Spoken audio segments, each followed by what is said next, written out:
Kapag minsan nasasabihan tayo, oy, wag mong gawin yan, baka makarma ka. Kapag pa talagang may ginawa tayong masama sa isang tao, makakarma tayo, may masamang mangyayari din sa atin. Alamin natin ang kasagutan dyan mula sa Master of Phenomenon, si Danny Atienza. Good morning, Danny. Magandang umaga po. Totoo ba? Karma? Nakakatakot ngayon, karma. Pag gumawa ka ng masama sa kapwa mo, bumabalik daw yan sa'yo. Ito ba'y karma o ito'y talagang batas ng kalikasan? Samahan niyo po kami. Ito po ang maikling pagsasadula patungkol dyan sa karma dito lamang sa Phenomenon Busters.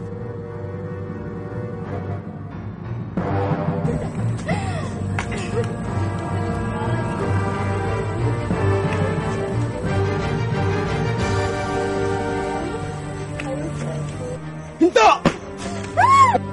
Huwag kang kikilos. Huwag kang gagalaw. Akin ang bag! Akin ang bag mo! Huwag kang palag, ha? Huwag kang susumbong! Hindi, papatay ko na! Opo, huwag yan. Pagpala!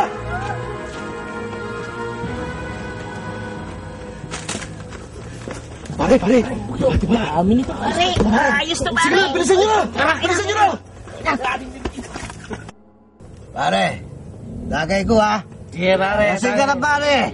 Pare, kaya pa. Dali ha. Inom pa na, inom. Pagkakot na, pare.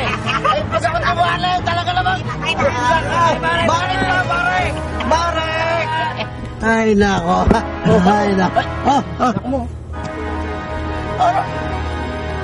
Ano na naman, prinsess yan? Di ba nasa bahay ka? Dapat nag-aaral ka. Ha? Pare, magnanakaw daw tayo. Ano ba? Tigilan mo nga yan! Kung hindi ako magnanakaw, anong kakainin natin? Namatay ang nanay mo! Nang walang-wala ako, nagnakaw ako. Dapat para lang magkamayroon tayo at ang pag-aaral ko sa'yo. Paano po kung makarma po kayo? Karma! Kunti lang naman ang ninanakaw ko. Alis na kami, pare. Pare! Mamaya na! Bibili ako ng pulutan! Kami na bibili. Bata lang to, papatulan nyo eh. Para hindi tayo makakabarkada nga eh. Wala na kayo magkama dyan. Pare. Plema nyo na yan, pare. Pare! Pare. Ano ba? Nagsali sa ng aking mga kainuman. Ayun ang kaligayahan ko. Simula nang mamatay ang nanay mo. Ano ba, Pisan? Mga karma. Saan mo natutunan yung karma na yan? Umuwi ka na!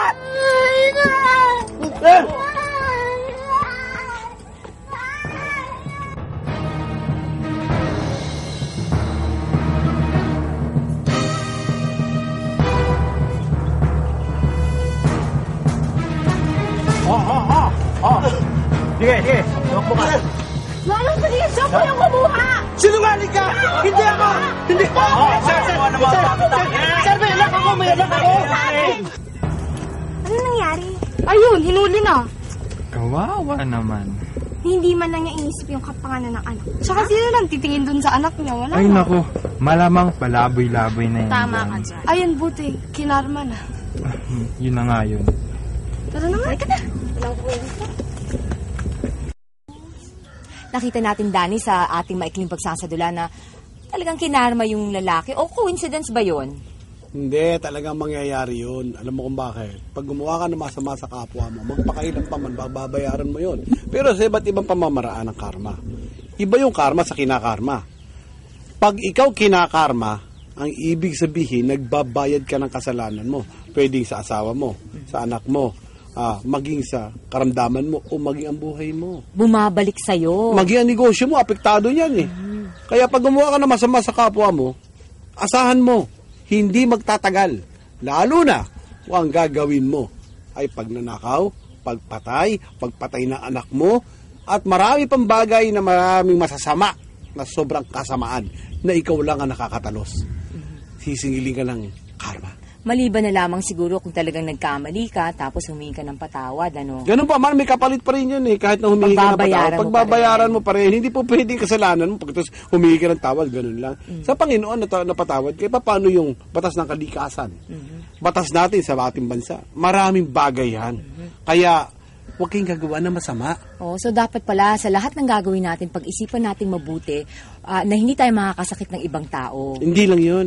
Ang kapwa natin, pamahali natin. Kahit tayo, niloloko ng kapwa natin. Sila na ang gumagawa sa atin, lalo na yung kaibigan mo. Ite-text ka pa kung ano-ano pinaggagawa sa'yo. Kakarmahin yan eh. Sa kanya babalik lahat yan. Ayun. Kaya huwag ka nalang gaganti. It's better to keep quiet and pray to God. At sabi mo sa kanya, maraming salamat God.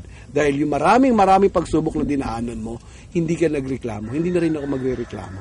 Ayun. Para ang good karma, pumasok dahil hindi lang naman Dahil bad hindi ka karma gumanti. yan. Hindi ka gumanti. Oo. Pero once na gumanti ka, yung karma na yun, dapat lang yung naging nangyari sa'yo. Ganun yan, ano. So yung mga taong gagawa na mas sa'yo, sa akin, Ipasuggest mo na lang para Bara na, good God. karma lang ang pumunta sa'yo. that's it! I love you, you know. Kaya sabi ko nga, ang gawain mabuti, pinagpapala ng God. Yun ang good karma. White karma. Ayun. Pag black karma, Wow. akala mo doon sa mga kaibigan mo, nakalusot na sila dahil sila lang nakakagawa ng kasalbahihan nila, nagkakamali kayo.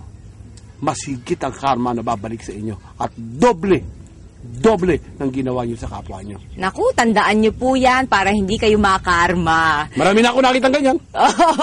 So sana po marami kayong natutunan ngayon dito sa aming segment. At next week po, iba naman yung papakita namin sa inyo. Dito lamang sa Phenomenon Busters.